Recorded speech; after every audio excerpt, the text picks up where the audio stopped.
2.8 কে একসাথে ভিউ করতেছেন সবাই, একটা করে ফলো দিয়ে তাসনিম আক্তার, এই তাসনিম আক্তার শুনো, তুমি যে লাইভে কমেন্ট করতেছো এটা নাকি আমার ফেক আইডি, লাইভের মধ্যে কমেন্ট করতেছে। তাসনিম আক্তার তুমি একটু আমার সাথে যোগাযোগ করো, আমাকে একটু ইনবক্স করো। হ্যাঁ, আপাতত আহাদের আইডিতে করো, কারণ আমার আইডিতে একটু প্রবলেম চলতেছে, তোমার সাথে একটু কথা বলবো।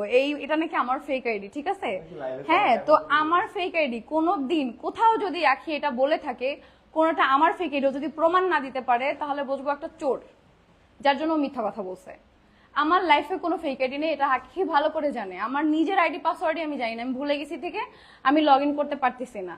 তোমাদের ভাইয়া পিসি থেকে হচ্ছে পাসওয়ার্ড চেঞ্জ করছে, সব আমার ফোন থেকে লগ আউট হয়ে গেছে, এরপর আর আমি লগ ইন করতে পারতেছি না। এরপরে সামির আইডি আমি চালাচ্ছি, আমার ফোনে সামির আইডি লগ ইন করা, এই যে মেসেঞ্জার দেখলেই বুঝতে পারবে এটা সামির আইডি, আমি সামির আইডি চালাচ্ছি, কারণ আমি আমার আইডিতে লগ ইন করতে পারতেছি। আজকে রাত 12টার পরে আবার ট্রাই করবো। আমার আইডিতে হচ্ছে ট্রু ফ্যাক্টর অন করা ছিল, যার জন্য যতবারই ফরগটে দিচ্ছি ওই ট্রু ফ্যাক্টর অ্যাপসে হচ্ছে চলে যাচ্ছে, যে এই অ্যাপস ছিল আমার 11 প্রো ম্যাক্সে, যেটা ফোনটা আমি বিক্রি করছি আরো 1 বছর আগে। তো এখন আমি কিভাবে এটা ঠিক করব, যদিও কাজ চলতেছে, আমি জানি না আদৌ আমার আইডি ঠিক হবে কিনা। তো আমার নিজের আইডির পাসওয়ার্ডই আমি জানি না, আমি নাকি ফেক আইডি চালাবো। লাইফে কেউ আমাকে বলতে পারবে না যে আমার ফেক আইডি আছে। আচ্ছা, জিডি করলেই তো বের হয়ে যায় কার ফেক আইডি, পারলে আখি বের করুক। কোনোদিন যদি আমার কোনো ফেক আইডি বের করতে পারে, আমি সেদিন ব্লগিং ছেড়ে দিব, কারণ আমি লাইফে কোনোদিন ফেক আইডি চালাই না, এটা ও ভালো করে জানে। ওর ছিল ফেক আইডি অনেক, এটা সবাই জানে। ও কেউ কোনো কমেন্ট করলে, দীপাকে নিয়ে কেউ কোনো কমেন্ট করলে ও হচ্ছে ফেক আইডি থেকে ঢুকে রিপ্লাই দিত, যেটা সত্য কথা, যেটা কোনোদিন ও পারবে না অস্বীকার করতে আমার চোখের দিকে তাকায়, যেটা সত্য। আমি লাইভে যা বলি সব সত্য, আমার কোনো ফেক আইডি কখনো ছিল না। ওর কিভাবে ওর সাহস হয়, ও এলিয়েন্স দেয় যে আমার ফেক আইডি, ও কিভাবে এটা বলে? আবার কি বলে এই হচ্ছে লাইভে ওকে বারবার ছেড়ে দেয়। কারা ছেড়ে দেয়? ও কি বুঝায়? ওর লাইফ রিস্ক, কিসের লাইফ রিস্ক? ওর 2 দিন পর পর নাটক, যত সব কি একটা লাইফ ওনারে সবাই হচ্ছে থ্রেড দেয়। কোথায় থ্রেড দিছে? আমাদের পরিবারের পক্ষ থেকে যদি কোনো থ্রেড দেয়, আখি তুই পারলে, তুই তো লাইভে আসছিস ফেক আইডি দিয়ে, আমি জানিস, পারলে হচ্ছে তুই প্রমাণ দে, কোথায় তোকে হুমকি দেওয়া হয়েছে, পারলে তুই প্রমাণ দে। তুই বরাবর লাইভে এসে হুকু এই করস, তুই আমাদেরকে কি করস, হ্যারাসমেন্ট করস, আর সুইসাইড করবো, এটা করলে সুইসাইড করবো। তুই আমাদের টপিক নিয়ে কথা বলস কেন? কমেন্টে রিপ্লাই দিস কেন? যে কোনো মানুষ তোর কমেন্ট করলেই সেটা তিশার ফেক আইডি। হ্যাঁ, সাদিয়া আমার সবকিছু স্ক্রিনশট দিছে, জানো, যে আপু দেখো এই আইডি নাকি তোমার ফেক আইডি। এই মেয়ে আমাদের গ্রুপে কমেন্ট করছে, যে কি কমেন্ট করছে, যে কি জানো, কি দেখলাম, তাসনিয়া না কি জানো। আপু তুমি তো আবার কমেন্ট করো তো তোমার এটা দিয়া। আপু তার কথা বাদ দাও, তোমাকে আমার অনেক ভালো লাগে। আদিবা হাসান আরিসা, আমি তো বাদই দেই, তারপরে ও কেন প্রতিনিয়ত আমাদের নিয়ে পড়ে থাকে? ওকে ওকে কিসের হচ্ছে হুমকি দিছে? ও পারলে প্রমাণ দিবে সবকিছুর। মানে আমার এগুলো একদম লেম লাগে, জানো। এই অসুন্দর কথাবার্তা বাদ দাও, তুমি কাজ করো। আপু তোমার নামে ভালো কথা বলছি, এই জন্য আমার সাথে আখি কি লাগাইছে, ওর আইডিতে দিছে, আর মানুষ খারাপ ভাষায় গালাগালি করছে। তো আপু সে তো অনেক ভালো, তাহলে তোমার কি মানে প্রত্যেকটা মানুষ কি ওকে এখন শুধু ভালোবাসবে? ওর কোনো আইডিয়া আছে আমাকে কারা কারা ভালোবাসে, কত মানুষ ভালোবাসে? ওর কোনো আইডিয়া নাই। তো এখন সবাই কি ওরে ভালোবাসবে? ওকে ভালো না বাসলেই সেটা আমার ফেক আইডি, দুনিয়ার সব আমার ফেক আইডি না। নিজে যেমন মানুষকে সেরকম মনে করে। ওরই ফেক আইডি, অভাব নাই, আমার পিছে লাগছে ইচ্ছা মতো। এটা তোমরাই ভালো বলতে পারবা ভাই, এটা তো অনেক কমেন্ট প্যাটার্ন দেখেও বোঝা যায়। যাই হোক, আমি টপিক টোটালি আজকে বাদ দিব। তোমরা দয়া করে কেউ ওই ব্যক্তিকে নিয়ে আমাকে কমেন্ট করো না, ঠিক আছে? আর আমার জেদটা বাড়ায় না। আজকে আমাদের কাছে অনেক অনেক বিশেষ দিন, অনেক বিশেষ দিন। আজকে আমাদের অ্যানিভার্সারি, প্লাস হচ্ছে আজকে আমি আমার ব্র্যান্ড লঞ্চ করতেছি। তো ওই নাম নিয়ে কমেন্ট আমাকে করো না, দয়া করে। আপু অনেক ক্যামেরা দিয়ে ছবি তুলে রাখবো। অবশ্যই ছবি তুলতে আসে, অনেক ভালো লাগে। আমি যেদিন হ্যাঁ আমাদের ফোনে তুলে হোয়াটসঅ্যাপে নিয়ে নিও, সমস্যা নেই। আমি চাই তোমরা দুইজন অনুষ্ঠান করে বিয়ে করো। আল্লাহ, আমার কোনো ইচ্ছা নাই এরকম প্রোগ্রাম করার, কারো অনেক অনেক ঝামেলা একটা। আল্লাহ, লাইফটা কোথায় চলে গেল? আমি হচ্ছে আমার অন্য পেজে আসছি, আমি বললাম না আমার আইডিতে লগ ইন করতে পারি না, আমি সামির আইডি থেকে পেজে, সেই পেজ থেকে আরেক পেজের কমেন্ট করতেছি। কি আর নেহা তোর একটু দেখাই দে, এত সুন্দর লুকে আসো। আল্লাহ, আপু বাদ দাও, কার কি ভাব বাড়ছে, কে কাকে নায়িকা মনে করে, আমি এগুলো কিছু জানতে চাই না। আল্লাহ, আমার জামাই তোমার ফোন আলাই দিছে, থাক কান্দো না। এই আমি তো কিনে দিছি মোবাইল, ভুলে গেছো? ও সরি, ভুলে গেছি। এই তুমি আবার ভালো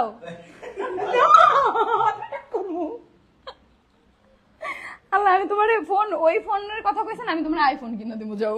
আরেকজনে কি বলে এই কামটা তো শাসছেন এবার ভাইরাল কন্টাক্টে আইছে মনে আমার বলতে ভাইয়ার নাম্বার আছে আমার কাছে, বাট ফোন দেওয়ার মতো সাহস নাই। জাহিন আরিয়া হোয়াটসঅ্যাপ করে ফেলো, বুঝছো? এখন না, এখন আমি লাইভে তোমার ভাইয়ার ফোনেই আছি, এখন কল টল কিছু দিও না। আল্লাহ, আমিও ভাইরাল হতে চাই। মামা আমাকে দেখে না, মেটা মামা। আপু তোমার হাজবেন্ডের সাথে ঝামেলা করে লাইভে কান্না করো, তারপর ভাইরাল হতে পারবা, এর আগে পারবা না। হাজবেন্ডের বাসা থেকে চলে হ্যাঁ, হাজবেন্ডের বাসা থেকে চলে যাও। যেয়ে তারপর আর না হয় কোথাও এই পাশে আর না আমার মতো হবা, চামচামি করবা, তাহলে ভাইরাল হবা। একটু আগে আপনার ভ্লগ দেখছিলাম, থ্যাংক ইউ। ও একটু আগেই তো সৈয়দ ফ্যামিলি ভ্লগ আপলোড হয়েছে, আমি কালকেই হচ্ছে শিডিউল করে রাখছি। ওটাই নাকি ভাবি লাইভে গেছে হ্যাঁ। এই ভাবি লাইভে কেন গেছে এখন বুঝলাম কেন?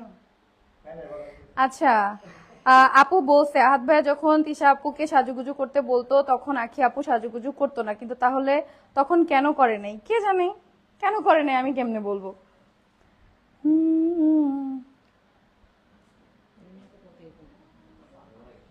তোমাকে আমার অনেক ভালো লাগে, যে বোঝানোর মতো না। আমি মেয়ে হয়ে একটা মেয়ের উপর ক্রাশ খাইছি, আয় হায় ছি ছি ছি। ভাই শুনলে গুল তুমি এই গুল্লি মুল্লি করে দাও, আমার লাইভে রেজিস্ট্রেশন শুরু করে এই আমি দিবা। আসতে কইছি, তুমি জোরে কইছো। আমি তো জাস্ট দেখাইছি। আল্লাহ। আশিক বইলা দিছে যে ভাই শুনলে তোমারে উড়াই দিব। হ্যাঁ, ফলো করতে কথা আছে রেড চেরি পরে তিশা আপুকে রেড পরি লাগতেছে, মাশাআল্লাহ, থ্যাংক ইউ। ভাই তোর সইতাছ না, ফলো না করতেছে। সবাই ফলো করো, হচ্ছে তাড়াতাড়ি সিল্কি follow করো, হ্যাভেন। আমি নাইলে- টিস্যুস ওয়ার্ল্ড কইতে গেছি, আমার নাইলে মাথায় ওঠেই ভাবি থাকে। জামাই স্টক করব। আল্লাহ।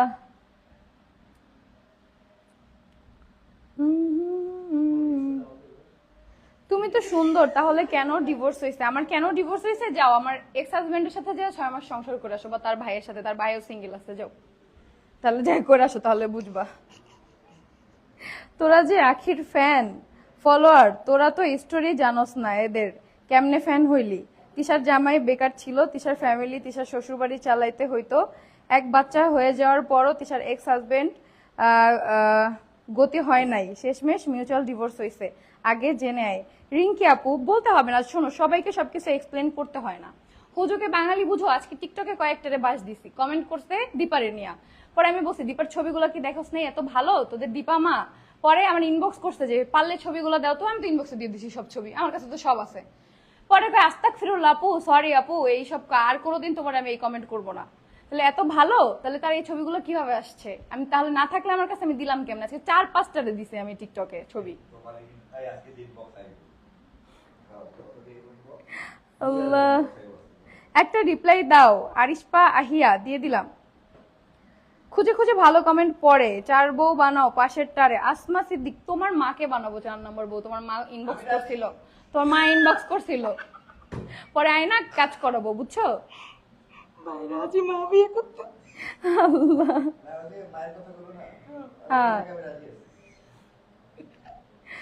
আল্লাহ।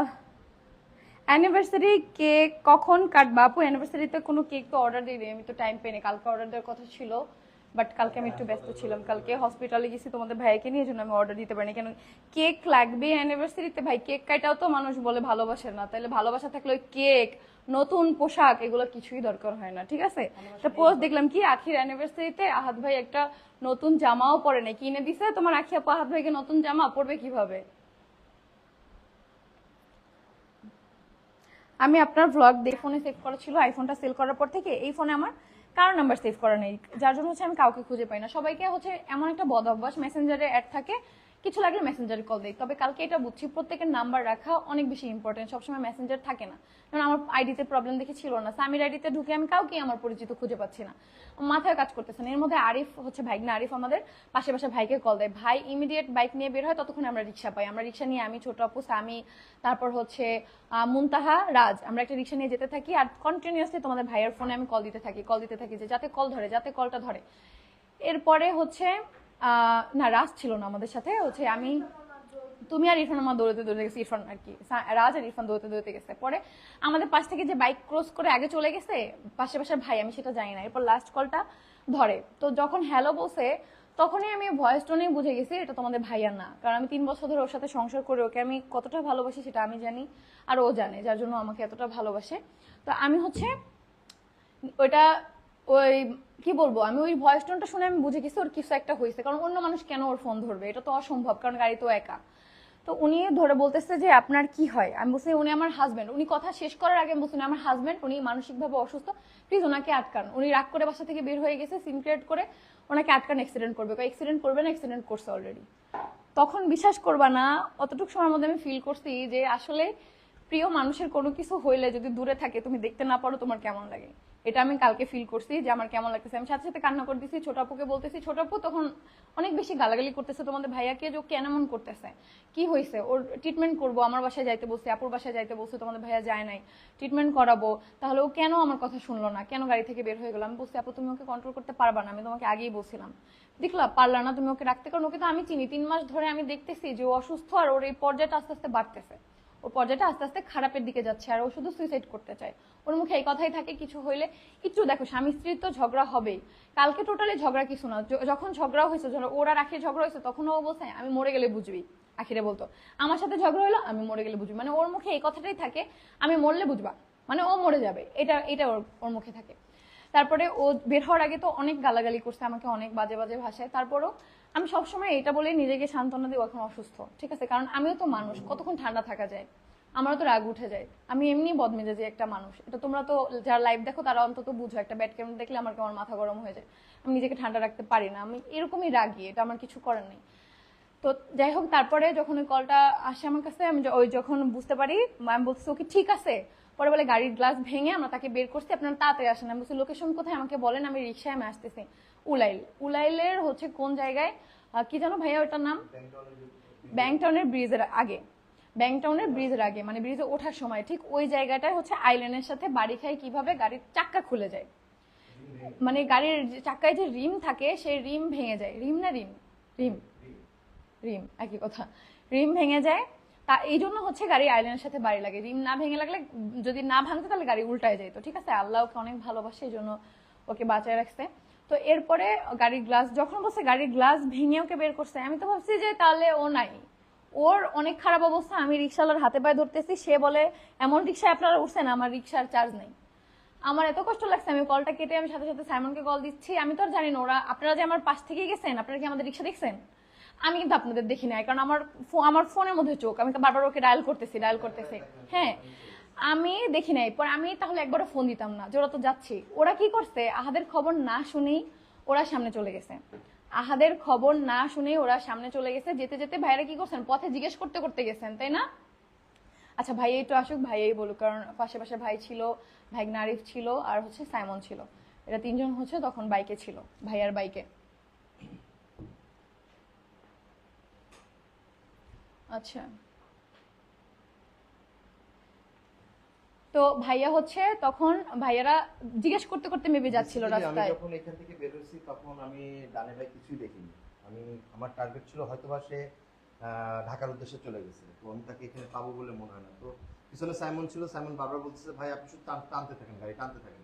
তো আমি মোটরসাইকেলে পিক আপ করছি, করতে করতে যখন আমরা পাকিজার মোড়ে, তখন আমরা ডানে যাবো না বাইরে যাবো কোনো দিশাহারা পাচ্ছি না। তো একটা টাইমে আমি স্পিড আপ করে দিই, আমি গাবতলির উদ্দেশ্যে রওনা দিই খুব জোরে। তো দূরের থেকে দেখতেছি কোনো একটা ইন্ডিকেটার, দুটো গাড়ি দুই সাইড থেকে ইন্ডিকেটার চলতেছে। তো গাড়ির সামনে যে দেখি যে গাড়ি থেকে সাইড থেকে ধোঁয়া উঠতেছে, আর কিছু লোক গ্লাস ভেঙে ভাঙতেছে আর কি। তো তখন আমরা গাড়ি পৌঁছানোর পরে ওনার টেনে বের করলো, সাইডে আনলো। ও মানে তখনও বের করতে পারে নাই, তখন কি বের করছে? হ্যাঁ। তো ওইখানে এসে আসলো, আসার পরে বের করলো, আমি দেখি যে উনি সেন্সলেস। তো আমি বললাম গাড়ির জায়গায় থাকুক, আপনি আগে একটা অটো রেডি করলাম, অটোকে বললাম যে আপনি ওইখানে চলে যান, ওনাকে নিয়ে হসপিটালে ইয়ে করেন। তখন আপনারা যাওয়ার সাথে সাথে উনি আমাকে কল দেয়, কল দিয়ে বলে যে যারা আসছে তারা কি আপনাদের লোক, আপনার হাজবেন্ডকে যা নিতে আসছে? আর আমি বলি কি কারা, আমি তো জানি না। পরে সাইমন ফোন নিয়ে বলছে মামি আমি বলছি হ্যাঁ ওরা আমাদের লোক, আমার হাজবেন্ডকে ওনাদের হাতে হ্যান্ড ওভার করেন দ্রুত। এবং ওইখানে যারা যারা ছিল অনেক হেল্প করছে আমাদের, বিকজ অনেক ভালো সবাই। কারণ ওইখানে ওনার গাড়ি যেটা গেছে, মূল যে বিষয়টা সেটা হচ্ছে ওনার গাড়ি আগে যে গাড়িগুলো ছিল, 2টা গাড়ি ছিল, সেই গাড়িগুলো ফাঁকা রাস্তা বিধায় ওই গাড়িগুলো 125 বা 30 এরকম 50 পর্যন্ত গেছে স্পিড, তাদের স্পিডে গাড়ি তারা চালাচ্ছিল। তখন ভাই শুনলাম যে ভাই তাদের গাড়ি ওভারটেক করে গেছে, তারা গাড়িটাকে চোখে দেখেনি সাইড থেকে গেছে, এত স্পিডে গেছে। তো আল্লাহর অশেষ রহমতে রাস্তার মাঝখানে রিং যখন ভেঙে যায়, ভেঙে যাওয়ার পর টায়ার একদিক দিয়ে উড়ে যায়, গাড়ি আপনার 200 ফিট হবে, শুধু গাড়ি ঠেলতে আসছে, এসে আইল্যান্ডের সাথে ঘষতে ঘষতে গেছে। তো সবচেয়ে বড় বিষয় যে আল্লাহর অশেষ রহমতে গাড়ি কোনো বার্ন হওয়া ধরেনি বা কোনো সিচুয়েশন খারাপ ব্লাস্ট হয়ে যায় না, এই যে হ্যাঁ, এটাই। তো তুমি তখন গাড়ির ভিতরে উনি অলরেডি অজ্ঞান ছিল, এই আছে তখনকার এখানে সিচুয়েশন। বাট সবাই ধারণা করছিল যে গাড়ি পাল্টে খেয়ে ব্রিজের উপরে থেকে ব্রিজে পড়ে যাবে। হ্যাঁ, সবাই এটা ওইখানে যারা ওই যে রিক্সায় নিয়ে গেছে না ওকে, যে তখন আমি এনামে, ও তখন আমি হচ্ছে যখন জানতে পারি যে সাইমনদের কাছে হ্যান্ড ওভার করতেছে, তখন সাইমন আমাকে বলে, আমি বলি সাইমন আমরা কি উলাইল আসবো নাকি হসপিটালে কি করবো, ওইখানে হসপিটালে নিবি না এনামে আনবি? পরে বলে এনামে নিয়ে আসতেছি, আপনার এনামে যান। পরে আমরা রিক্সা নিয়ে, আমরা তো ওইদিকে যাচ্ছিলাম, ওখান থেকে আমি বলি যে এনামে ঢুকে যান। এনামে চলে যাই, আমরা জাস্ট দাঁড়াই, এর 5 মিনিটের মাথায় হচ্ছে রিক্সা নিয়ে পৌঁছায় যায় ওকে নিয়ে। আর ভাইয়া মনে হয় দাঁড়ায় ছিল গাড়ির কাছে। আমি একাই গাড়ির কাছে দাঁড়াইছি। হ্যাঁ, আর ভাইয়া তখন গাড়ির কাছে, যেহেতু গাড়ির গ্লাস ভাঙা, গাড়ির কাছে দাঁড়িয়ে ছিল। পরে ওই নামে যায়, তারপর হচ্ছে জিজ্ঞেস করি যে কি হয়েছে, সবাই বলে ওর তখন সেন্স নাই, যে মাথায় আঘাত লাগছে, এটা সবচেয়ে বেশি খারাপ হয়েছে, যে মাথা যদি ফেটে যায় তো রক্ত বের হইতো, কোনো রিস্ক থাকতো না। যেহেতু রক্ত বের হয়নি, ইমিডিয়েট সিটি স্ক্যান করতে হবে। আমরা এমার্জেন্সিতে নিয়ে গেলাম। এর মধ্যে আবার কি হয়েছে, বাসার নিচে যে ভাইয়াটার সাথে ওই যে ধাক্কা লাগতে নিচে ভাইয়া সরে গেছে, ওনারা আবার বাসার নিচে গ্যাঞ্জাম করতেছে যে এরকম কেন করলো, তারা তো আর জানে না তোমাদের ভাই অসুস্থ। তো ওইখান থেকে আমার কল আসতেছে, আমি জাস্ট বলতেছি ভাই আমার হাজবেন্ড অসুস্থ, আমি আগে ওকে ঠিক করে আমি এসে আপনাদের সাথে কথা বলতেছি, প্লিজ আমাকে একটু সময় দেন। মানে কয় দিকে যে মেনটেন করতেছে, এদিকে এদিক দিকে ফোন দিতেছে, গাড়ি অমুক জায়গায়, গাড়ির যা মন চায় তাই হোক, আমার হাজবেন্ড আগে, গাড়ি যদি নাও থাকে গাড়ি শেষ, নিয়ে যাক।